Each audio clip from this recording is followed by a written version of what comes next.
Hey guys, you know me, I am always talking about multiple revenue streams and how you can diversify your portfolio to make sure that if one ball drops, you've still got others in the air. Well, today's guest is going to be helping us with that by talking to us about how we can turn our passions into profits.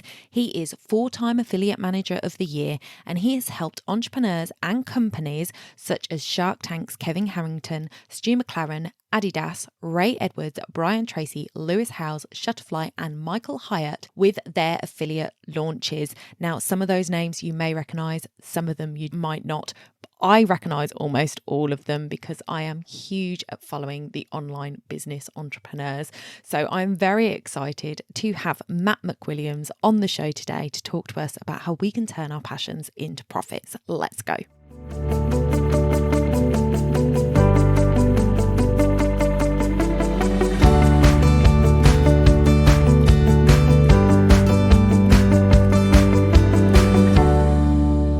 Welcome back to the podcast, everybody. I am always super excited, as you know, when I get to bring a guest on the show. And today I am bringing another lovely guest, another lovely author called Matthew. Matt, welcome to the channel. Thanks for having me, Donna. I am so excited to have you here. And of course, as always, I am always ridiculously excited when I hear an accent from over the pond. Oh my gosh. It's the other way around for me. Like I love, like in America, if somebody says lovely, it just sounds so weird. Like the lovely guest, I'm like, I'm not, but when somebody from like male or female, when a British person says it, it's like, it just makes sense. That's like an exclusively British word, I think. Do you think? The word lovely. I think so. I just don't think it works in America. Oh dear. Well, we do have our ways, don't we? We all have our little quirks. Totally. Brilliant. Okay, so today we are going to be talking about your book, Turning Your Passions into Profits. Tell us a little bit about yourself, where you've come from, what it is that you do in your day life, and how you came to be writing the book. Yeah, I mean, the book itself, it's been ironically a passion project. You know, it's been a message that I've had going on 7 years now. And finally, about 2 years ago, started writing it. And it was one of those things like so many people, you know, the studies show 88% of people want to write a book and only 1% do. True. Or less than 1% do. What's the other 87%? They let life get in the way. And it's not what we're talking about today, but I have to say this because I get asked about this a lot. Like, you know, I run an agency, own 2 companies, have my own platform, record, you know, a lot of content, produce a lot of stuff, got a lot of stuff going on. We, you know, got a growing team, getting close to 20 people. We work with some of the biggest names building their businesses, people like, you know, Kevin Harrington, Stu McLaren, Ryan Levesque, Jeff Walker, Tony Robbins, you know, Dean Graziosi and others. And they're like, okay, how did you write the book? And I told them, like, the reality is I had about a 3-week stretch in early 2021, starting with our Christmas break. We shut down as a company every year for about 2 weeks at the end of the year, beginning of the year, and then in the middle of the year. And I was writing for like 2 hours a day. And then we hit our busiest season of the year. And I talked to our operations manager, Robbie Miles, who's also a productivity guru of his own. I was like, how do I pull this off? Man, I can't stop. I can't just leave the book 1/3 finished. And I also can't write for 2 hours a day for the next eight weeks. And he's like, well, how long can you write? And I'm like, 20 minutes. So we set this thing. I was set a timer for 17 minutes, Donna. Every day, 17 minutes. I got down to the office 20 minutes early. When that timer went off, as soon as I hit a stopping point, I would write my notes for the following day and I would call it quits. If it was 17 and a half minutes, I was done at 17 and a half minutes. I gave myself 3 minutes. I only went over, I think, twice. There were a couple times where I went over by like 2 minutes. 17 minutes to 20 minutes every day consistently. And I wrote, actually, what ended up being a 117,000 word manuscript that we cut down. There's an old letter, I forget who wrote it, that said, sorry for the long letter. If I had more time, it would have been shorter. And, you know, I felt that way because I was just pounding out, 1,000 words a day. That's how I did it. It took me 98 days and I pounded out the book. But it comes from just my background. You know, I got into online business by accident many, many years ago, running golf schools with my dad. and found that I was terrible at the golf school, the teaching golf, but I loved the marketing side of things. I love this internet, like I love the whole idea of it. And again, this is back in 2005. And, fast forward over the past, 17, 18 years, this is my, fourth company online. We've built it from scratch. It's the fourth one I've built from scratch. I never started with connections or, VC money or any of that stuff. We started all these with, quite frankly, a few $1,000 in a dream. And all but one of them was started, in a garage or above a garage. Sorry. This one was started in a basement, so three bonus rooms in a basement. And there's been these principles that I've learned along the way that we put together in these 10 steps. These are the 10 steps basically that I screwed up, that I didn't know, that I didn't figure out, that I did wrong. Occasionally I stumbled upon one and got it right and went, well, that's a cool thing. But the reason why this is my fourth business is the first one, I got the first few right. And then I hit a wall and I screwed some stuff up and we failed. And then I went back and did the first 4 right or 5 right, and then screwed up again and failed. And then I got the first 7 right. And then finally with this one, we've gotten all 10 right, and we've been able to help, hundreds, possibly thousands of other people get all 10 right. And we decided, we got to put it into a book. So that's the story of how we got here. Oh, that's fantastic. And I think you're so right, because I am somebody who says, I would love to write a book one day. I know I've got a book in me, but somebody said it the other day. It was a podcast I was listening to, actually. What's her name? Francesca Amber, I think it is. And Yeah. she said to me, see, this is what I love about podcasts. You feel like the people are talking directly to you. It's so, she it's said in your to ears, me, right? It was just to me. She was only talking to me, and she said, where your energy goes is where your money flows, or something along those lines. And it's so true. And it's true with anything in life. Where you focus your energy is what will grow in your business, in your life. So if you make it a priority to write a book, then you'll write a book. But if you just sort of sit there and go, oh yeah, I'd love to write one, but you don't actually carve out just that. And a lot of people think that they need more. Oh, I need so much time to write a book. But like you just said, if you gave yourself 17 minutes with 3 minutes just to write down anything so that you didn't forget it for the next day, and you can do it. So I think that is a fabulous lesson. I'm going to challenge you. This was not on the agenda, I'm sure. I'm going to put you on the spot. This is what I do. This is my passion, right? This is my thing. It's taking people who say, I want something. And then okay, how do we go from want to get, and then there's a middle step, which is need. You usually don't get what you want, you get what you need. I mean, isn't that Mick Jagger, that said that? I didn't even think about that as I was saying it, but it's totally another great Brit, there.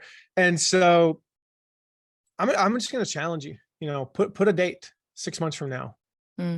6 months, you could write 8 months, doesn't matter, but it is a definitive date. If 6 months is like, that's just too soon, I don't know if I can pull it off, it doesn't matter. But if it's indefinite, it's just never going to happen. We know that, like, someday is never, someday is never, right? Nobody ever books a trip to someday Isle, is what, Zig Ziglar used to say, right? It could be 8 months, 9 months, whatever. And then you start on it. And again, it could be 20 minutes a day. It doesn't even have to be every day. For me, I knew I had to do it every single day, but it could be 3 days a week, 20 minutes a day, 3 days a week. You could go to a cabin and finish it in 2 weeks if you think that. But here's the deal. Most of us running businesses, that is just completely impractical. I'm not a full-time author. Yeah. If I'm going to spend 2 weeks away from my business, you know what I'm doing? Nothing. I'm going to spend it with my family on a beach, going to Disney World, doing whatever I want to do. It doesn't involve 2 weeks in a cabin writing a book. Actually, just sounds like torture to me. So that's just me personally. Maybe for some of you listening, you're like, oh my gosh, that sounds amazing. I would think that would be the most tranquil thing ever. I can sip chamomile tea all day, have a fire going. I'd love it. And whatever it is, like in 6-8 months, that book is done. Like, you put it on the calendar and you just commit to doing it. And then you already have the content. This is the thing. There is a lot of new stuff in the book that I've never shared anywhere before. I would say probably 30 to 35% of the book is brand new stuff. There's some stuff I talk about in step 3 about standing out. There's some stuff I talk about in step 3 about attention triggers. Step 6 about championing a cause. I'd never shared any of that stuff. I talk about revolutionary leaders. I talk about your kind of the archetypes and roles that you need to play in your company. There's 7 different roles that you can play. We could talk about those if you want, but like the how you present yourself to your audience. I've never talked about those anywhere. But the reality is that 65-70% of the book is stuff that I have talked about. Maybe I've talked about 10% of it or 20% of it, and I expound upon it in the book, but it wasn't like the concepts were brand new to me, but now they're in a different format. Maybe I talked about it on the podcast. And so the stuff's already in you. You have it all in you. You have things you've learned from interviews, things that you've learned from other places, things that you've been teaching and principles that you could build the book, right. You could have the outline done. Like I had the outline of the book done in, no joke, I had it done in less than an hour. Wow. The steps that you see in the book, and even some of the subheadings and sub chapters in the book, that was all done within an hour. So when I sat down that first day to actually write, people talk about, I don't know how to start. The cursor is blinking at me. I had a blank page. Well, don't have a blank page. It's take an hour or so, or it could be a week, 20 minutes a day, and you outline that. So when you sit down to write, you've got that stuff in front of you. And then just one more tip while we're talking about writing book tips here. I mentioned earlier that 17-minute thing hit, and I would finish writing whatever I was writing, a minute or so. And then I would write the very next sentence, or I would write like my 3 bullet points for the next day. So that when I came, and I don't sit to write, I stand, but still when I would stand to write, I immediately was like, boom, I'm good to go. And in a weird kind of way, this might sound like super spiritual. It's not. It's actually psychologically proven. My subconscious was working on my next day's writing for the next 23 hours and 43 minutes. It was, even while I was sleeping, it was working. And I'd wake up, make my coffee, come down, start writing. It was like, this is easy. Why was it easy? Because I'd already told my subconscious, here's what you're going to be doing tomorrow. Yeah. Like if you just suddenly, my daughter plays soccer. She knows weeks in advance. She had a soccer game yesterday at 5:30. So she was preparing for it on Monday and Tuesday. Her subconscious was playing out how this was going to go. She had a great game. If 4:30 had rolled around and they'd be like, oh yeah, you have a soccer game in an hour, I don't know that she would have played as well. Yeah. Same thing is true of your writing. You got to kind of have your subconscious working on that in the background. So true. Well, thank you for those tips. Yeah. I written the challenge down. Okay, so here's my question for you. I know this is terrible. I'm putting you on the spot on your own podcast. I know I'm just a terrible person. Do I have permission from you to keep in touch about this? Okay, absolutely. So yes. you're gonna tell me the date. I'm gonna be your accountability partner, and at some point in the very near future, guys, Donna is going to be on my podcast talking about her book, possibly. And she's going to spend like 6 weeks telling you all about her book, selling the heck out of it, and you all are going to buy it. So as long as we're all in agreement on that, we're good to go. We're good to go. Fantastic. Love it. So I just wanted to let everybody know how Matt came into my realm. It actually came through one of those people that he said he helps in his business, Stu McLaren. Stu McLaren is a big proponent of my business. Absolutely love the man. And Matt was working with Stu on something, and I got onto Matt's email list because of that. And then obviously you guys know I had Amy McLaren, Stu's wife, on last year talking about Passion to Purpose, her book. And then Matt reached out about this book, and I was just like, this will be fantastic. This will be a fantastic follow-up. So we've done Passion to Purpose. We've discovered your passions and we've looked at all of that. Now we're going to see how we can make these passions profitable, which is really important. Now, Matt, my audience is UK wedding vendors, and I do have a lot of people outside the wedding industry that I know listen to me as well, because I've got some great friends that are very supportive. So I know there are different people in different areas that listen to the podcast. One of the things that I like to share is how to grow and streamline your business. That is kind of my main focus when I'm delivering a podcast episode. But one of the things that I also want to do is to help people to get into the industry, to find their passion and turn it into a business. So that is why I thought bringing you on would be a really good idea. So in talking about passions and profits and how we do that, where do we start with turning our passion into profit?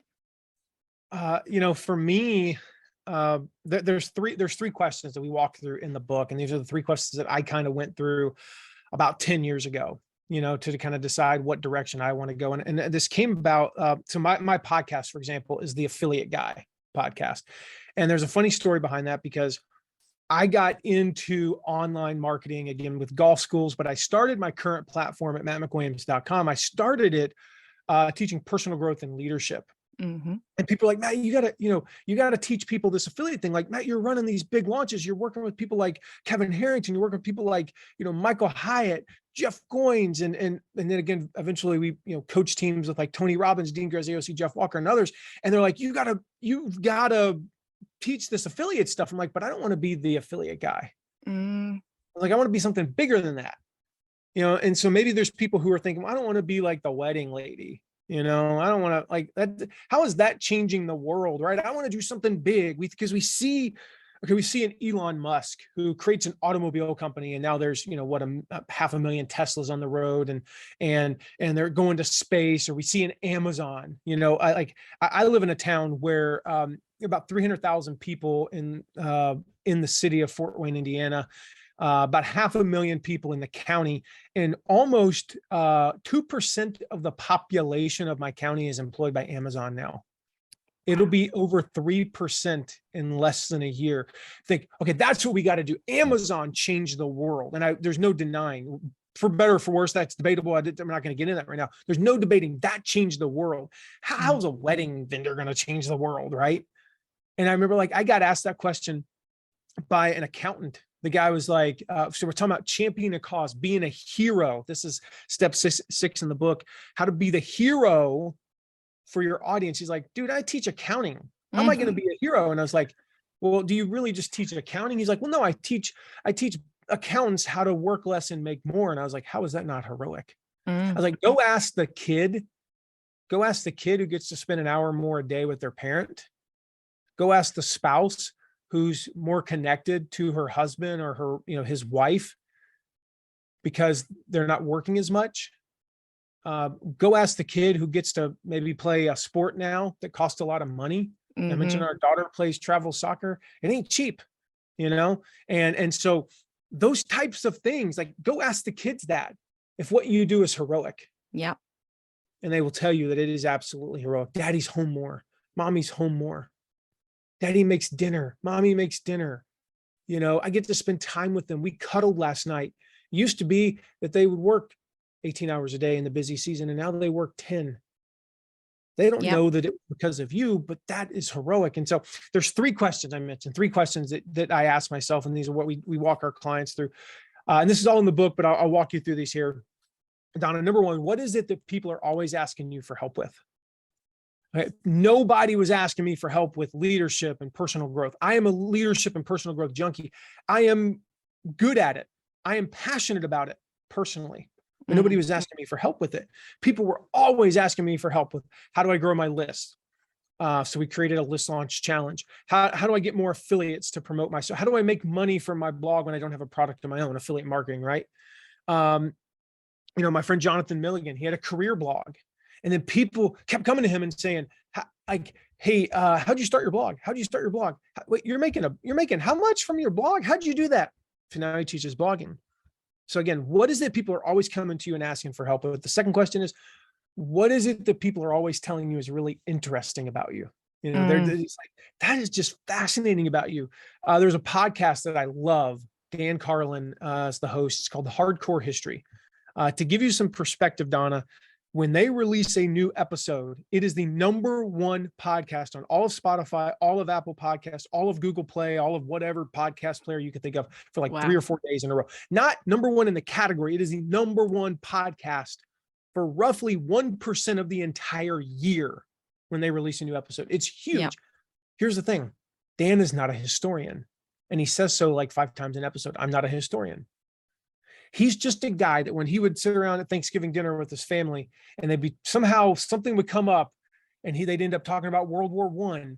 And he would talk about these fascinating stories that he'd heard about some of the soldiers on the front line and how the war affected them. And they would go, golly, Dan, that is fascinating about you. You're such a great storyteller. So he started a podcast. runs a very successful business from it. Mm. The third question, what did you struggle with, but now you're enjoying success at, right? So what was a struggle, but now you enjoy success at? And I write about my friend, Alan Thomas, in the book. Alan, about 5-6 years ago, woke up one day, got on the scale, weighed 304 pounds. He said, and this was in his 50s. He said, "Matt, I'd been heavy for 40 years. I'd always been the husky kid. I'd always been overweight. I just never really thought I'd be over 300 pounds. And I saw that number and I went, okay, something's got to change." Less than a year later, he weighed 175. Wow. Now he coaches other, mostly men, but some women, on how to do what he did. And it's mostly mindset. He's not saying you need to eat this or don't eat this or do this exercise. And his clients are losing literally like hundreds of pounds. Some of them weigh less than half of what they weighed when they started working with him. I'm one of his clients. I lost over 88 pounds of fat in less than a year and a half working with him. And so, like, you see that and you go, well, he struggled with it for 40 years. And he says, "Matt, the number one thing that my clients say, the reason, Alan, why I finally did something," he said, "I would see all these commercials and all these people, and they look like they've been fit their whole lives. You know, they look like the type of person that's just, they've been in shape since they were a teenager, and they can't relate to me. I can't relate to them. Yeah. I don't want that, Alan. But when I heard your story and heard, gosh, you knew what this was like. These are 40 and 50-year-old, 60-year-olds, one of them 70-year-old men." One of the guys that we refer to him, named Bob, it was 72 when he started working with him. He said, "Matt, I had been overweight for more than 50 years. Think about that, like 50 years of your life to be in a certain condition. And now in a matter of 6-8 months, he was, as healthy as could possibly be. He's doing things he never imagined he could do." And so that struggle led. So if you ask yourself those 3 questions and you work through those, like if the first question doesn't answer it, the second one will. If the second one doesn't answer it, the third one will. And by the time you get done with those 3, you know exactly what you're passionate about. And the key is just to be intentional, because you get to choose who you help. You get to choose who your audience is. If you try to serve everyone, you end up serving no one. And so if you're in the wedding industry, don't try to serve, bar mitzvahs. It's just like you're trying to be everything to everyone. Yeah. Focus on who you're going to serve and be intentional about it. Yeah. And I think that is something that really comes up again and again with many of the guests that I have on the show. And just in general, in my learnings, is that people turn around and they say niche down. And people are like, I don't want to isolate people. And I keep having to remind my audience, or maybe I don't know. They don't tell me I need to keep reminding, but I do keep reminding them that just because you're niching down, just because you're saying, with your images, with your copy, that you serve beautiful countryside barn weddings in the summer in golden, beautiful tones, doesn't mean that somebody who is having a hotel wedding isn't going to come to you for your services. Sure. There'll still be people that resonate with you and resonate more with you because they can see how passionate you are about what you do. The other thing you have to remember, though, is like your audience is always asking the question, does this person understand me? Do they get me? We want people to relate to us. We are attracted to people that we think that person gets us. Yeah. This person, like, again, what did I say about Alan? He wasn't super fit. He didn't have, here's me when I was 23 and ripped. Here's me when I was 31. And, here's my 6-pack abs when I was 31. No. This guy that had been overweight for 50 years was never going to relate to that. No. So Alan is not going to attract.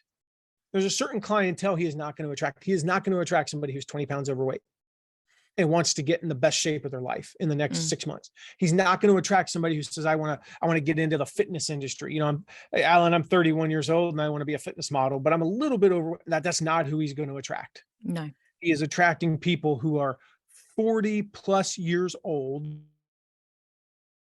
Started working with him was 13 days before I turned 40, so 40 years old and older, roughly.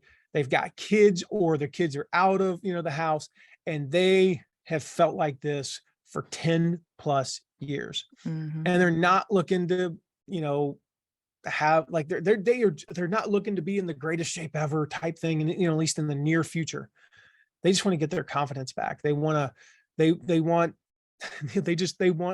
to go up a flight of stairs and not be winded. And so, he niched down, he's not trying to be P90X.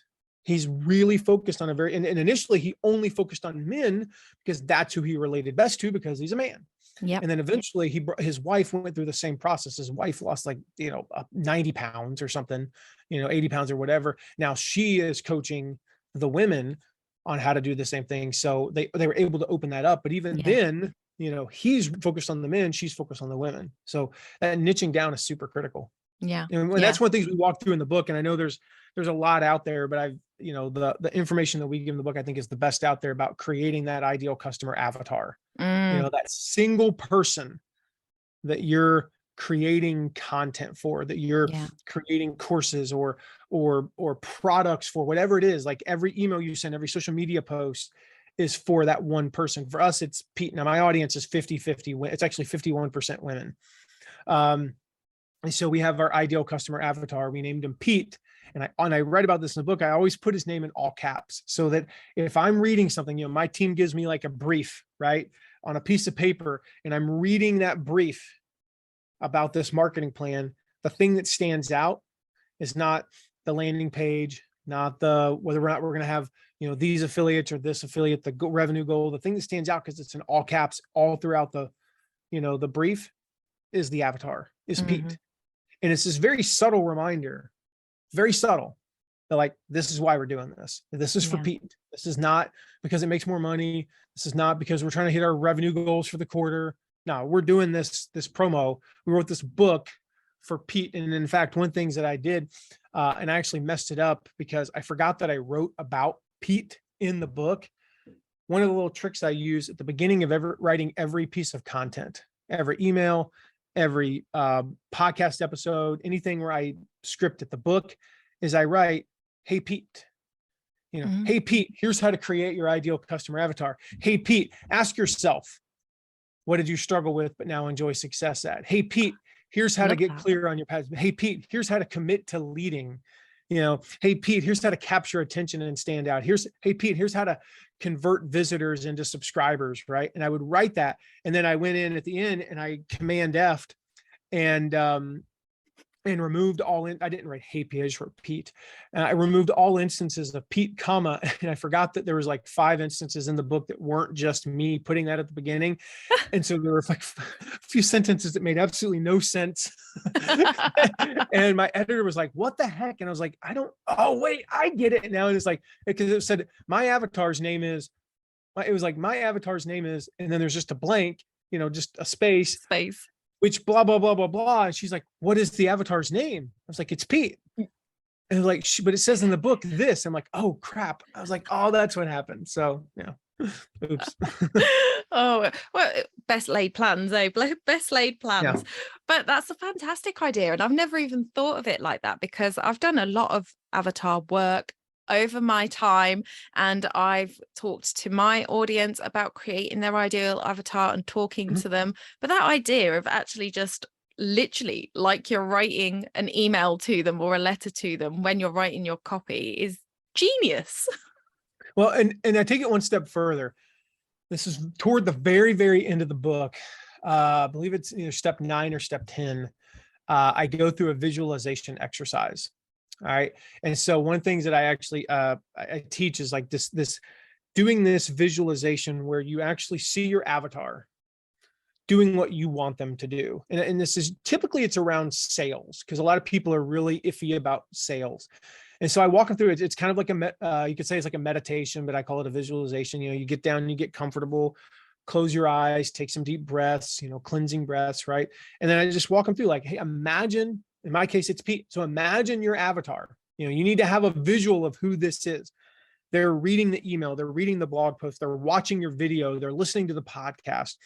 And then I go into detail, what are their emotions? Do I want this email?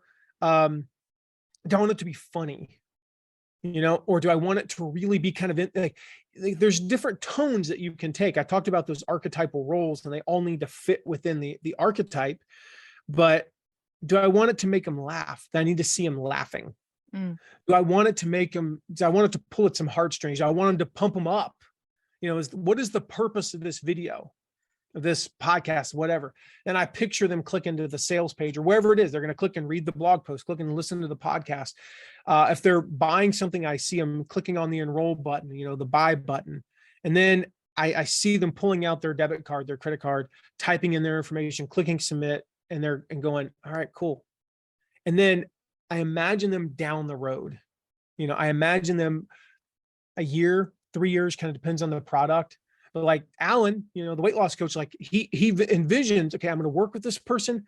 And then 3 years later, they're going to be out in the yard playing with their kids, grandkids, dog, whatever. They're going to be, I'm going to see them walking in. He's got one guy in particular, Sean, that went from no joke, he was like 500 pounds. He's down to like 290 right now. Okay.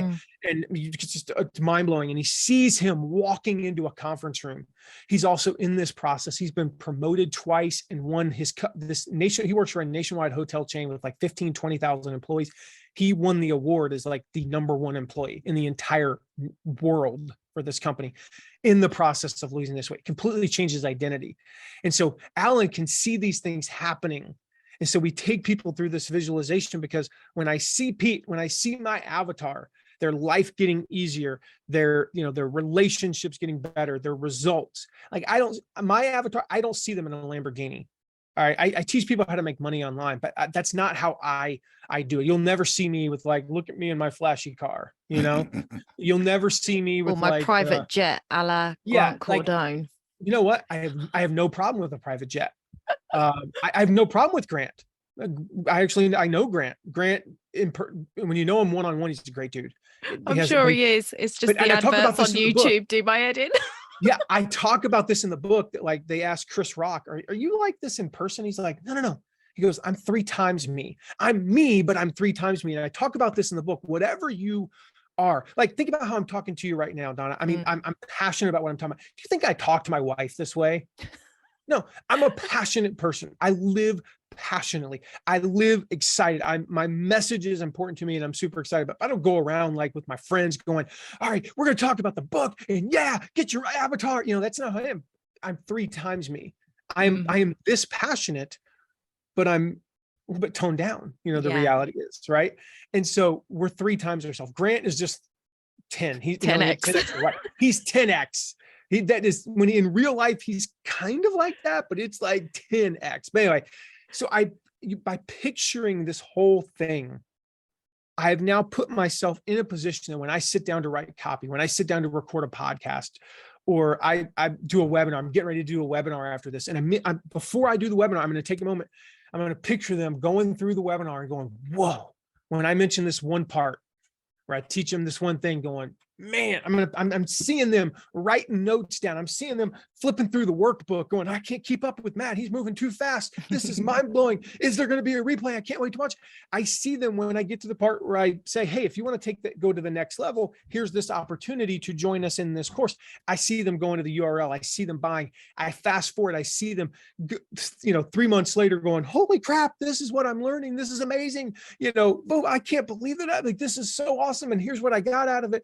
I picture them writing me an email going, Matt, it worked. Here's what I did.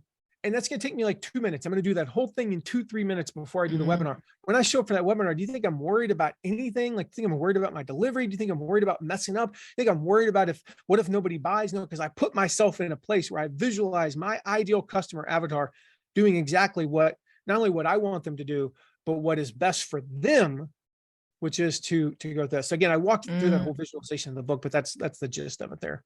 Fantastic. I love that. I think that is so, so important for all of us, especially those of us that are more on the fear of sales, but guys, we need them. There's a whole 15 pages where I talk about the fear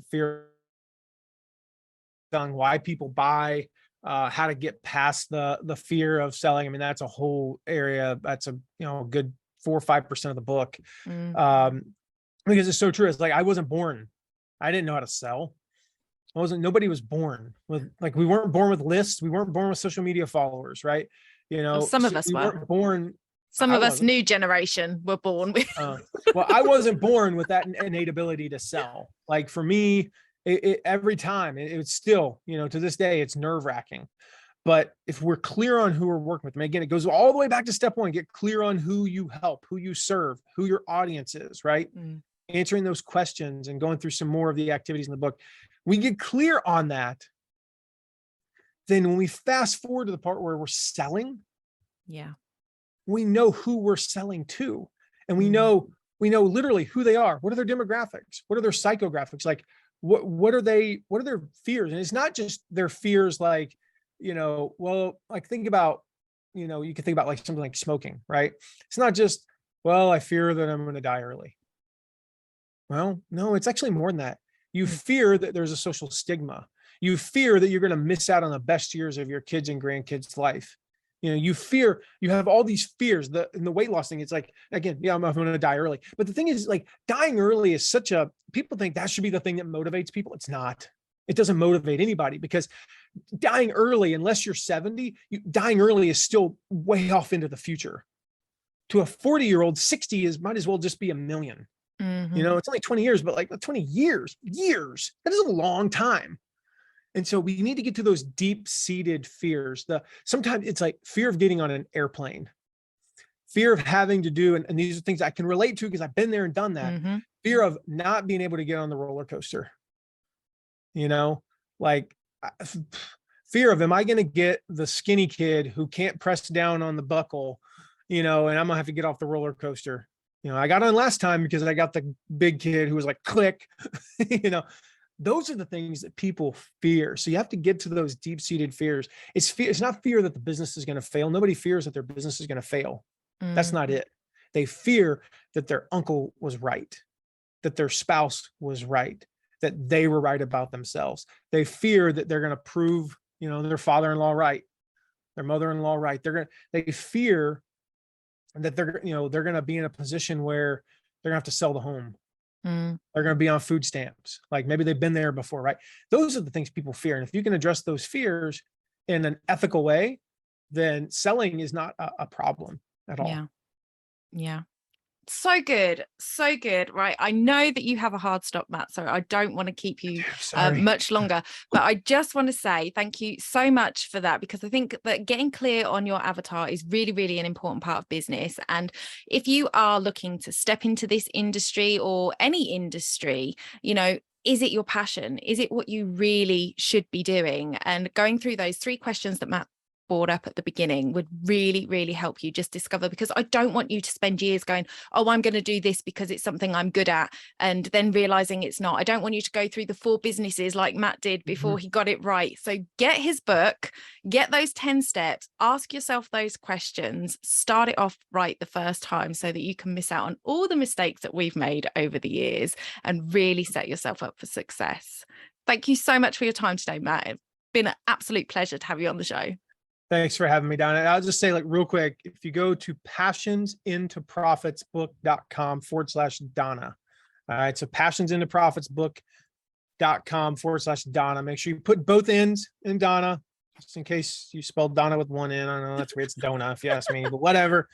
So /Donna. Got tons of special bonuses there for your listeners, Donna. Guys, right now it's like, depending upon when you guys go there, it's almost $1,000 worth of pre-order bonuses. It's a lot of the stuff I mentioned. I wrote 117,000 word manuscript. We cut it down to 82,000. My publisher was like, you got to cut it down to 80. I'm like, I'm at 82. Leave me alone. We're going with it. Like, okay. And so I think if people get to 80, they're going to do the 2, aren't they? Yeah. A lot of it is stuff that we just could not get in the book. There's an email marketing masterclass. There's an avatar training, and we got a little bit in the book, but this avatar training takes it to the next level. So tons of awesome stuff in there. Make sure you go grab it there. Again, passionsintoprofitsbook.com/Donna is that special URL for your listeners, Donna. Fantastic. I will link that in the show notes, guys. Please do go over and take a look. It sounds absolutely fantastic. I've had a sneak peek. I'm really excited about it. So definitely go over and check that out. Thank you so much for your time, Matt. Thank you, Donna. See you next time, guys. Bye. Bye-bye.